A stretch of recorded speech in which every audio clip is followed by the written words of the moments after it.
Valeu, moçada. Obrigado pelo teu carinho, pela tua audiência aqui com o nosso canal. Vamos falar das últimas de Grêmio, meus amigos. Tem bastante coisa que a gente precisa colocar em dia aqui.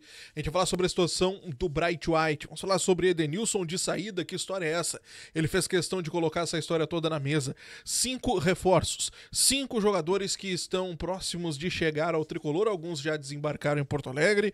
E nós vamos falar sobre isso já aqui no canal. Te inscreve, deixa o like, ativa o sininho. Os reforços do Grêmio, gurizada, estão chegando. Mas vamos falar primeiro sobre a partida de ontem, né? A gente tem que tocar ainda um pouquinho na partida de ontem, porque foi uma vitória super importante contra o Atlético Mineiro, mas foi uma vitória, aliás, que também deixou algumas situações que a gente precisa discutir aqui. Primeira coisa que eu quero conversar com vocês, o pós-jogo. Mano Menezes, na sua coletiva, falou sobre a situação delicada que vive Bright White. O jogador, ele sente uma lesão no pé. Essa lesão foi sentida pela primeira vez na partida contra o Juventude, ainda no finalzinho de maio, início de junho ali. Ele fez um trabalho durante todo o tempo de parada para o Super Mundial, ele quase não chutou na bola, de acordo com o próprio Mano Menezes, só que essas dores voltaram a ser sentidas na partida contra o Fortaleza.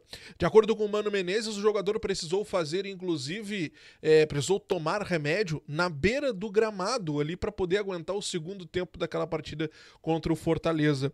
Jogou contra o Fluminense e contra o Sport ele toma o terceiro cartão amarelo para não precisar viajar para jogar contra o Atlético Mineiro, até por conta do gramado sintético também, mas para que o jogador conseguisse fazer um tratamento ali de 2 semanas e voltasse a ficar à disposição do treinador no jogo contra agora no próximo final de semana contra o Ceará na nossa arena. Então é uma situação complicada do Bright White, ele vem sentindo muitas dores, ele tinha feito um tratamento durante todo o tempo de parada para o Super Mundial, inclusive não fazendo treinamentos, justamente para que parasse de sentir essas dores, né, para poder conseguir essa recuperação, mas infelizmente ele voltou a sentir as dores e ele vem convivendo com estas complicações que vem atrapalhando o jogador aí no momento de chutar a bola, principalmente, de acordo com o Mano Menezes, tá?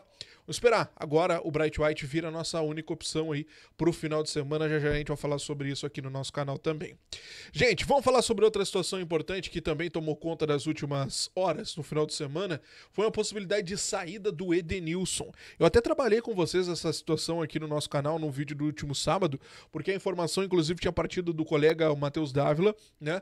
Onde uma especulação estava tomando conta dos bastidores de que o Edenilson tinha recebido uma proposta de saída e que esta proposta teria sido aceita pelo jogador e que estava nos bastidores ali pegando uma possibilidade para o Edenilson acabar saindo. Bom, o Edenilson foi questionado sobre isso ontem na zona mista e ele fez questão de negar.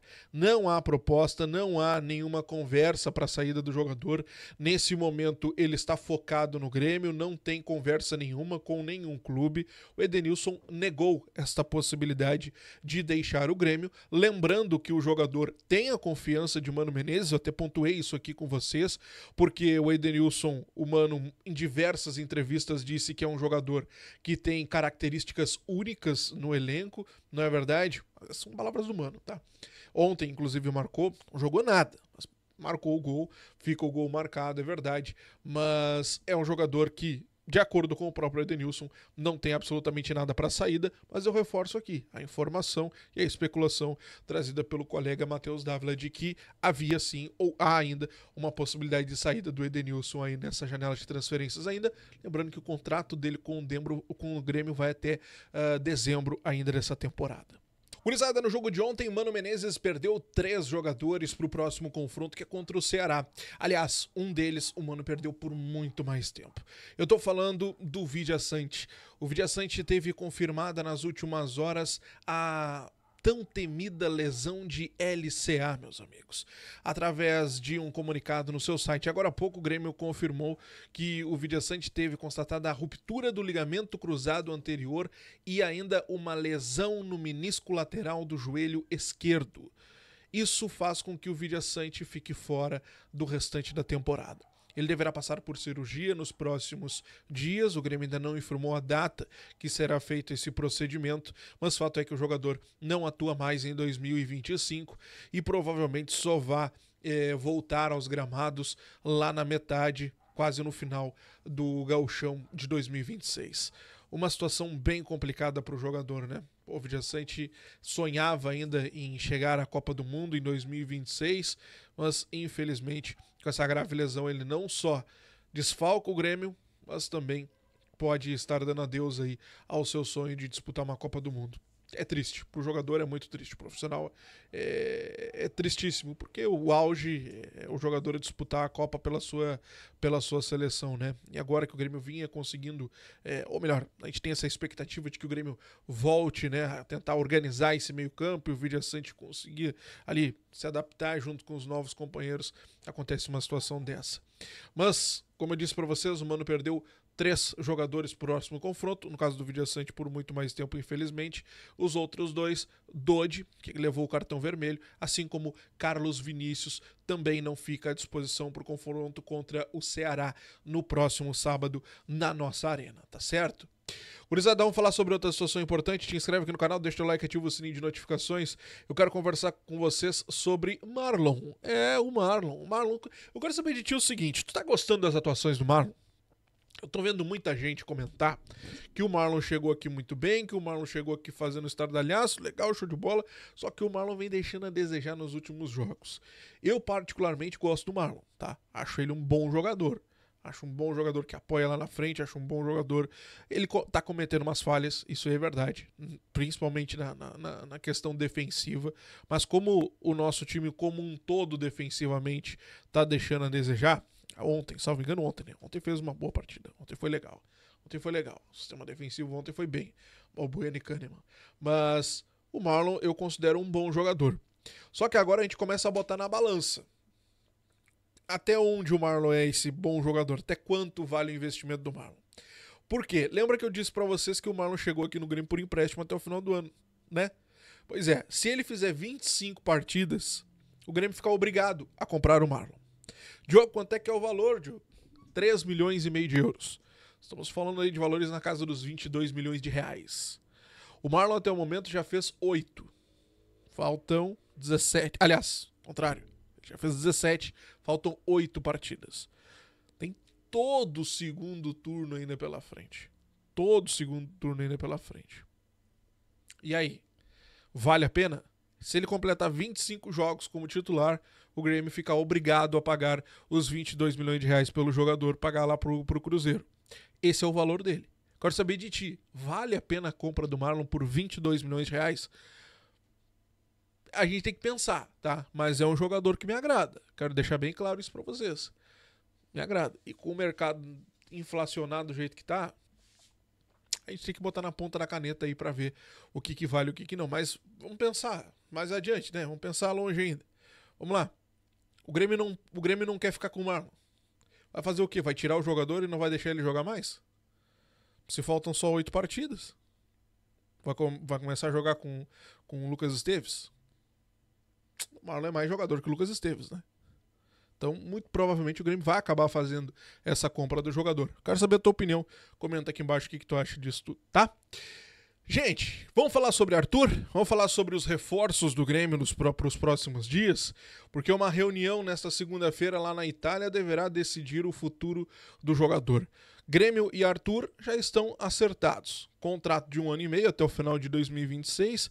Há uma possibilidade de ter alguns gatilhos ali para renovação automática por mais um ano. O valor de salário na casa de 1 milhão e 600 de reais, com gatilhos que poderão chegar até 2 milhões de reais mensais. O jogador, conseguindo a sua liberação, que é praticamente dada como certa aí, junto com a Juventus, deverá chegar ao Grêmio na próxima quarta-feira. Só faltam os anúncios oficiais, tá? Tá tudo muito bem encaminhado entre Grêmio e Arthur. O Arthur não tem dificuldade nenhuma para conseguir essa rescisão contratual lá com a Juventus, até porque o clube lá da Itália, em tese, também vai acabar economizando uma boa grana, porque o salário do Arthur é muito grande por lá, e eles estavam pagando parte do salário mesmo enquanto o jogador estava emprestado, então não tem o porquê eles segurarem o Arthur por mais tempo. Fato é que tudo decide nas próximas horas. A partir de sair o anúncio oficial, o jogador já assina, vem pro Brasil, claro, né? Faz os exames, assina contrato com o Grêmio e o Arthur vira o primeiro reforço do Grêmio destes 5 que a gente vai conversar ainda por aqui. Agora, tem um reforço que já chegou a Porto Alegre hoje pela manhã. O lateral direito, tá certo? Marcos Rocha. O jogador chegou hoje pela manhã a Porto Alegre, 36 anos de idade, desembarcou no aeroporto Salgado Filho na manhã desta segunda-feira e assina um contrato com o Grêmio até o fim de 2026. Realiza exames no final da tarde desta segunda-feira, exames no início da manhã desta terça. Assinando esse contrato, já deve ser anunciado como novo atleta do jogador. A expectativa é de que ele já fique à disposição do Mano Menezes para o confronto do próximo sábado contra o Ceará pela 21ª rodada do Campeonato Brasileiro. Bom, agora, quem deve também nos próximos dias... Aliás, só pegar o ganchinho ainda, tá?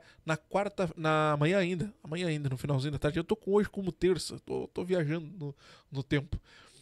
Ainda amanhã, no finalzinho da tarde, Noriega deverá chegar a Porto Alegre também, tá? O jogador chega a Porto Alegre, faz os exames, assina um contrato com o Grêmio, um contrato que deverá ser de 4 temporadas. Ele é um jogador jovem, tem 23 anos, ou seja, até os seus 28 anos terá um contrato garantido com o Grêmio, a não ser que alguma coisa aconteça no meio do caminho. Mas o fato é que ele já se despediu do Alianza Lima, tá tudo certinho, tudo acordado. O jogador deverá chegar amanhã no finalzinho da tarde. Não pega o treino de terça, mas já deve pegar o treino de quarta-feira, tanto ele quanto o Marcos Rocha, tá? Terceiro jogador, então, o volante, o Eric Noriega, jogador que chega por ser aquele jogador mais defensivo, aquele primeiro homem, qualidade no passe, aquela história toda que a gente já conversou bastante aqui no canal. Bom, agora, tem um quarto jogador nas últimas horas que acabou surgindo aí, que é esse aqui tá sempre na pauta, né? Que é um jogador importante que tá marcado na nossa história também. Estou falando de Marcelo Groy, jogador de 38 anos, livre no mercado desde que deixou o Al-Khuluj, né? Encerrou o contrato lá, foi em junho isso, né? Foi em junho. Ele vem treinando com um preparador físico particular. Ele já retornou ao Brasil. Ele tem algumas situações que ele ainda está resolvendo. E a direção nos últimos dias formalizou uma proposta pelo jogador. A ideia é que ele assine até dezembro de 2026. Ele pediu um prazo para resolver esses problemas particulares e por isso essa negociação ela deve demorar um pouquinho. Mas eu já tinha conversado com vocês aqui que a direção estava trabalhando, né, nesta situação do Marcelo Groy, trabalhando nesta possibilidade, mas o grande ponto era a saída do Gabriel Grando. E esta é uma segunda informação. O Gabriel Grando está encaminhando a sua saída do Grêmio. E esse é um ponto que pega para o Grêmio ter feito essa proposta para o Marcelo Groy. Essa equipe que será ou deverá ser o destino do Grando ainda não foi revelada, não tem ainda um indicativo de quem seja, mas esta negociação está acontecendo. E por isso o Grêmio avançou pelo Marcelo Groy. Sai o Grando, chega Marcelo Groy, um contrato até dezembro de 2026, pelo menos essa foi a proposta que o Grêmio fez. Agora espera a resposta do jogador. O salário, pelo que me falaram, foi tudo dentro da realidade financeira do clube, não é nada muito fora da casinha. Deverá ter alguns gatilhos também. Não deve ser um salário muito alto, por exemplo, do que foi oferecido pelo Fortaleza. Fortaleza ofereceu ao Marcelo Groy, isso no início do mês, um salário na casa dos 350 mil reais. Na época ele pediu para o clube esperar, porque a ideia dele era vir para o Grêmio, né? Não vamos começar a tapar o sol com a peneira. O Marcelo sempre quis retornar para o Grêmio. Só que agora a gente aguarda essa situação, porque ele tem esses problemas particulares para resolver. É uma negociação que deve demorar um pouquinho, mas ela deve ser concluída. Então a gente falou aqui de Arthur, né, que deve ter o anúncio aí nas próximas horas da sua rescisão com a Juventus e chega possivelmente na quarta. Nós estamos falando de Eric Noriega, que deve chegar no final dessa terça-feira. Nós estamos falando de Marcos Rocha, que já está em Porto Alegre realizando exames. Nós estamos falando agora de Marcelo Groy, que deverá resolver esses problemas familiares e aí avançar com o Grêmio. E a quinta negociação, Diogo, de quem tu estás falando? Estou falando de um armador. O Grêmio está buscando um armador no mercado e quer a contratação deste jogador até o final de agosto. É o prazo. Início de setembro fecha a janela de transferências. E o Grêmio vê hoje uma grande necessidade de um organizador. O Grêmio não tem um jogador que organize o nosso meio-campo, que ajude na construção das jogadas, um pensador, um cérebro pensante, como o Mano Menezes mesmo já se referiu em algumas vezes. E essa é a quinta contratação que o Grêmio espera para os próximos dias. Um organizador, um armador. O Grêmio está no mercado em busca desse jogador. Há alguns nomes trabalhados pela direção, ainda em sigilo, e a gente deverá ter algumas novidades nos próximos dias. Esta é a quinta negociação, a quinta contratação que o Grêmio deverá fazer já nas próximas horas, próximos dias. É a grande tendência que a gente deverá ter, tá? Te inscreve, deixa o like, ativa o sininho de plantão, qualquer notícia por aqui. Um grande abraço, até a próxima.